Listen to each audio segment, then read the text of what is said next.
오늘 이 시간은요, 우리 다 함께 한 마음으로 한 목소리로 우리의 신앙 고백을 사도신경으로 함께 신앙 고백 드리시겠습니다.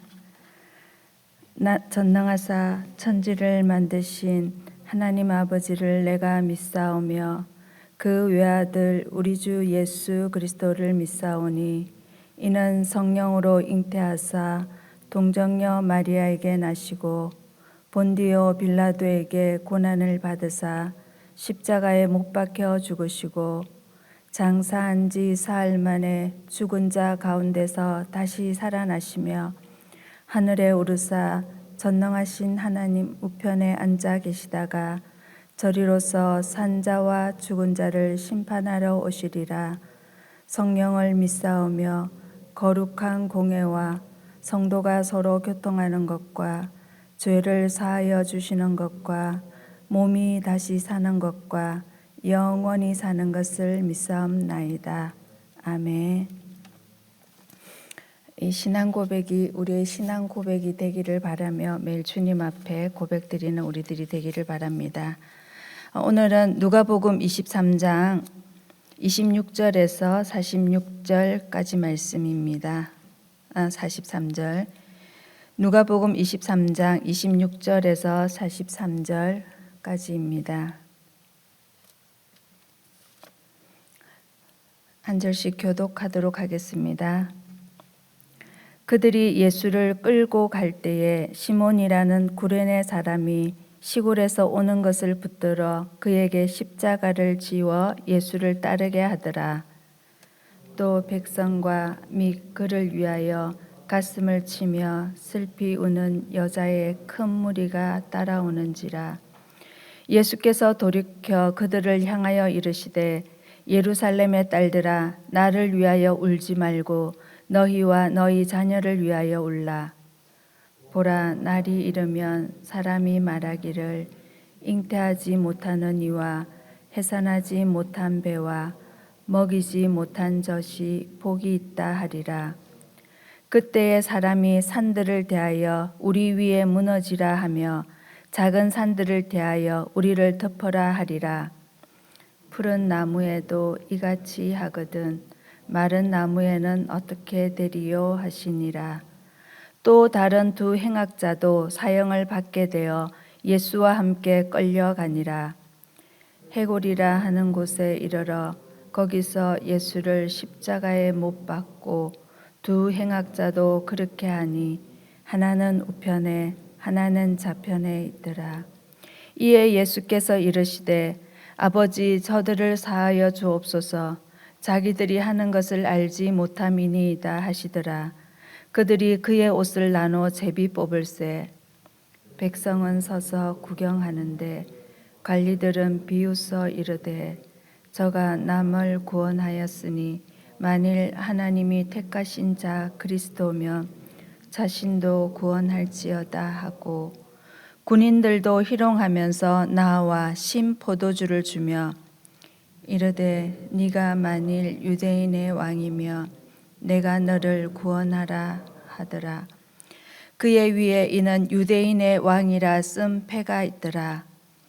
달린 행악자 중 하나는 비방하여 이르되 네가 그리스도가 아니냐 너와 우리를 구원하라 하되 하나는 그 사람을 꾸짖어 이르되 네가 동일한 정죄를 받고서도 하나님을 두려워하지 아니하느냐.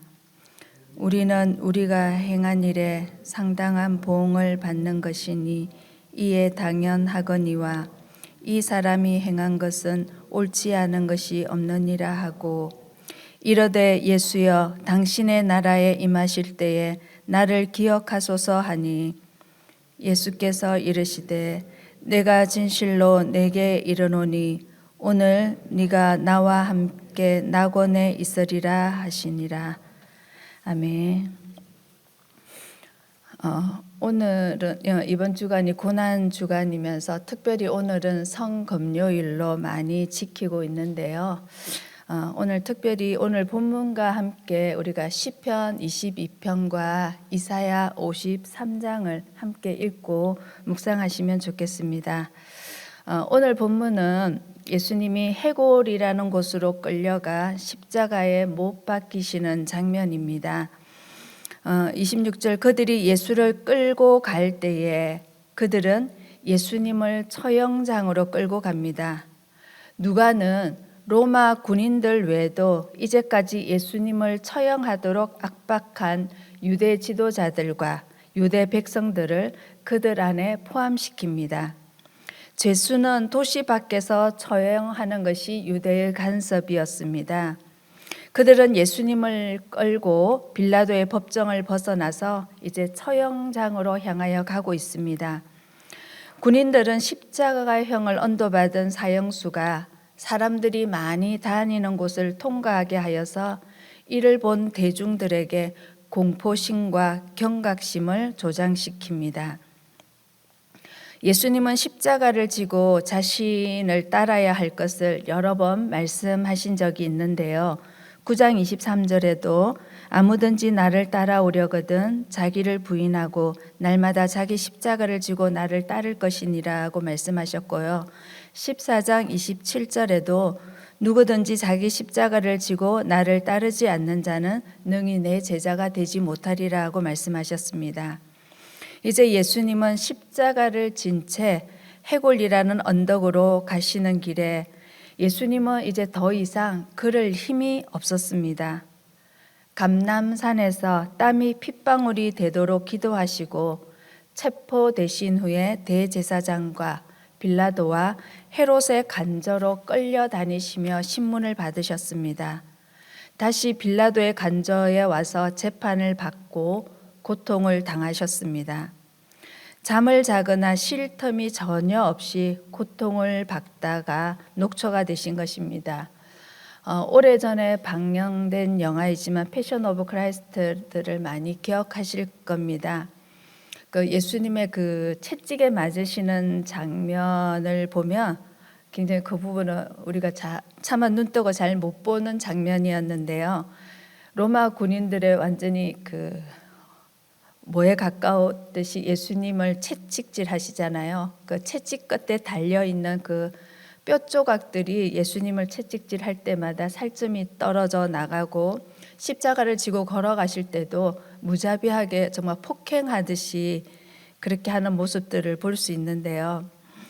이제 예수님이 군인들은 예수님이 십자가를 지고 가시다가 쓰러지니까 시골에서 올라온 시몬이라는 구레네 사람에게 예수님의 십자가를 대신 지게 합니다. 죽는 데까지 주님을 따르겠노라고 장담했던 시몬 베드로 대신에 구레네 시몬이 십자가를 지고 예수님을 따라갑니다. 누가는 십자가 처형 장소까지 예수님을 따른 사람들을 소개하고 있습니다. 27절 또 백성과 및 그를 위하여 가슴을 치며 슬피 우는 여자의 큰 무리가 따라오는지라. 많은 백성이 예수님을 따랐지만 모두 예수님의 제자로서 따르는 것은 아니었습니다. 그러나 백성 가운데 예수님을 위해 가슴을 치며 슬피 우는 여자들도 있었습니다. 처형된 자를 위해 공개적으로 애도하는 것은 금지되었던 일이었습니다.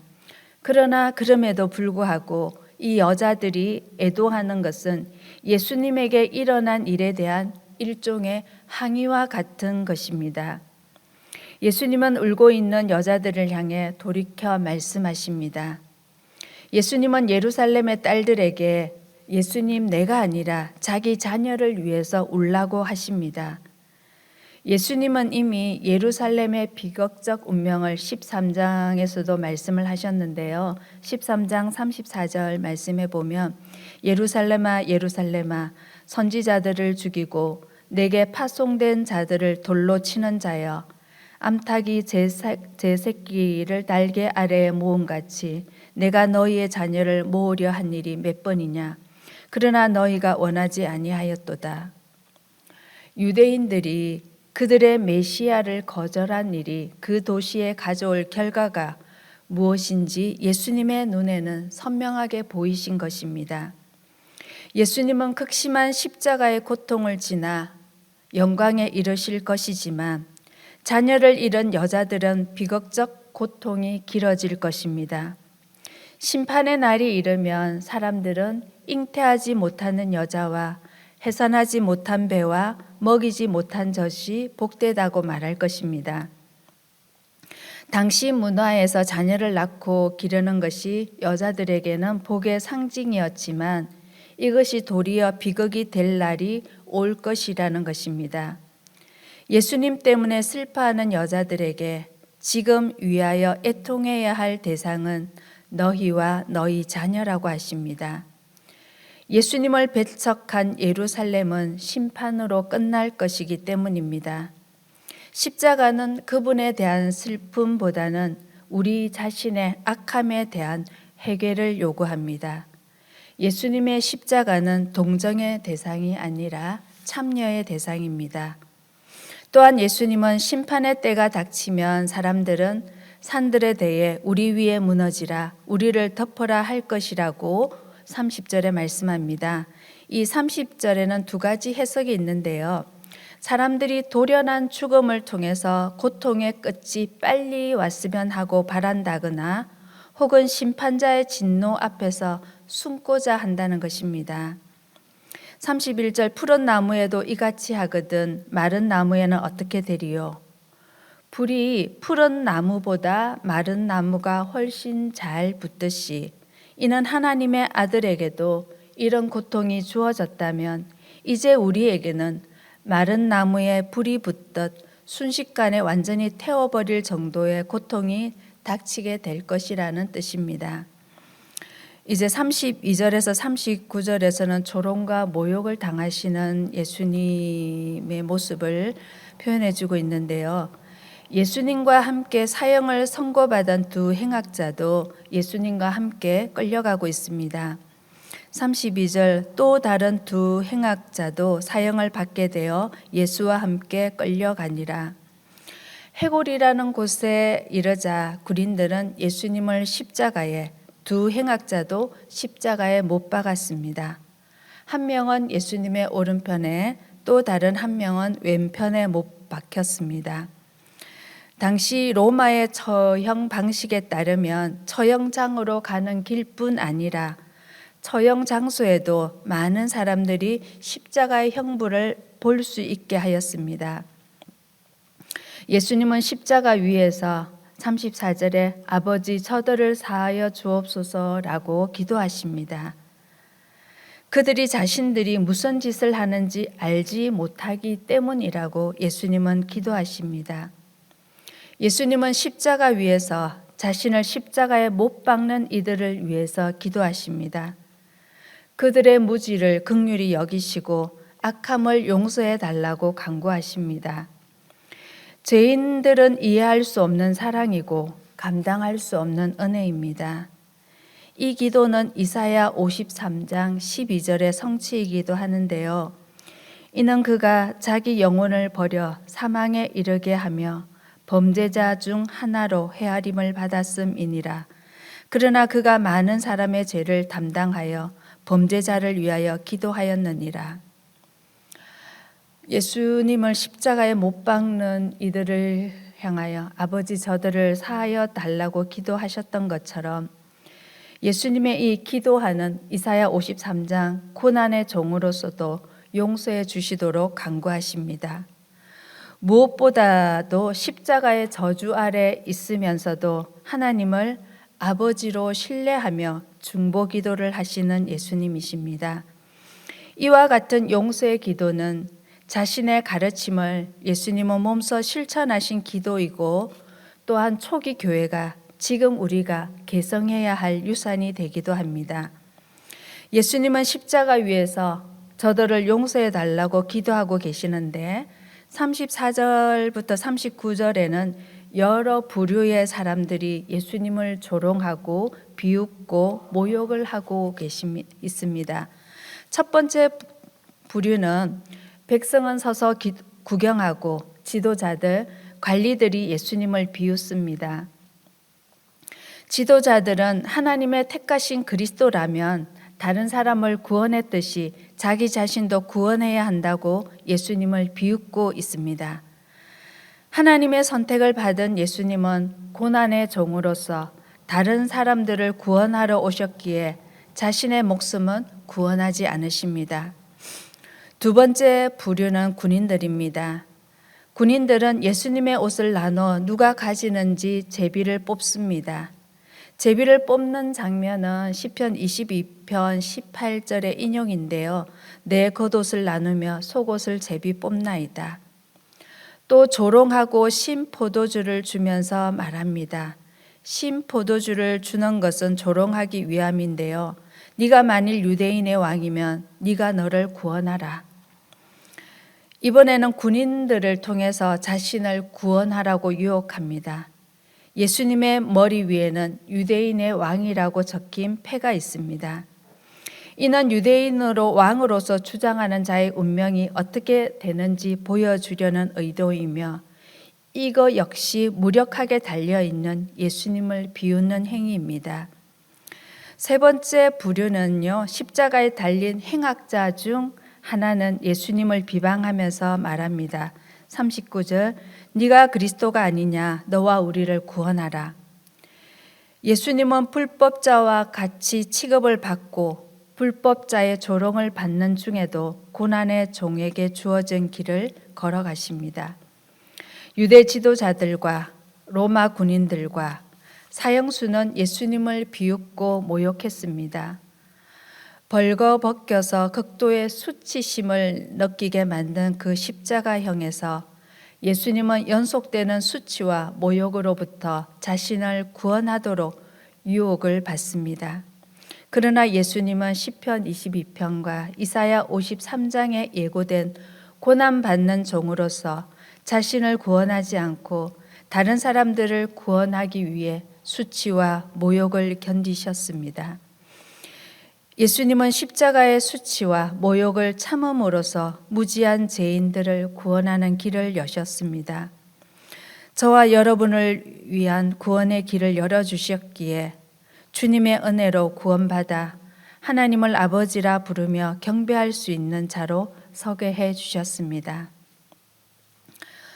다른 한 행악자는 비웃고 있는 죄수를 꾸짖으면서도 같은 죄로 정죄를 받고도 하나님을 두려워하지 않는 문제를 40절에 지적을 하고 있죠.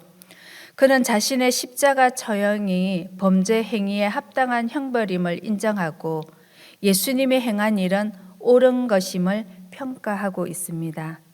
다시 말해 그는 예수님에게는 죄가 없다는 사실을 인정하고 있습니다. 그는 고통당하는 의인의 소리에 귀를 기울였고 의인의 기도를 예수님을 영접했던 것입니다. 예수님을 구원자로 인정받고 신적인 능력을 의지합니다. 42절에 당신의 나라에 임하실 때 나를 기억해 주십시오라고 간청을 합니다. 이는 구원해 달라는 요청입니다. 예수님은 제수의 간청을 듣고 나서 43절에 오늘 네가 나와 함께 낙원에 있으리라 라고 약속해 주십니다. 아마도 이 사형수는 의인들이 부활할 때 펼쳐지는 낙원을 생각했을 것입니다. 그러나 예수님은 오늘 곧 죽고 나서 적시 낙원을 경험할 것이라고 약속합니다. 그리스도와 함께 낙원을 경험할 것이라고 약속합니다. 그리스도와 함께 낙원에 있게 될 것입니다. 낙원은 그 자체로서의 의미보다는 예수님과 함께 있는 것이 가장 큰 의미입니다. 제수의 간구와 예수님의 반응은 구원받는 대상과 관련해서 중요한 의미가 있습니다. 이제까지 예수님은 질병을 고쳐주시고 치유해 주시면서 윤리적 행위를 강조해 주셨던 적이 많이 있던데요. 가서 다시는 죄를 범치 말라, 더 악한 것이 생기지 않도록 조심하라고 말씀해 주셨는데요. 그러나 이 제수에게는 선한 행위를 할 기회가 없습니다.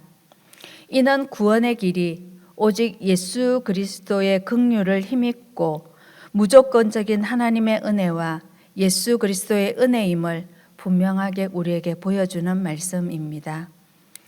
오늘도 예수님의 그 십자가는 우리에게 구원의 길을 열어주셨습니다. 예수 그리스도의 십자가의 죽으심을 개인적으로 깊이 묵상하시는 시간이 되시길 바랍니다.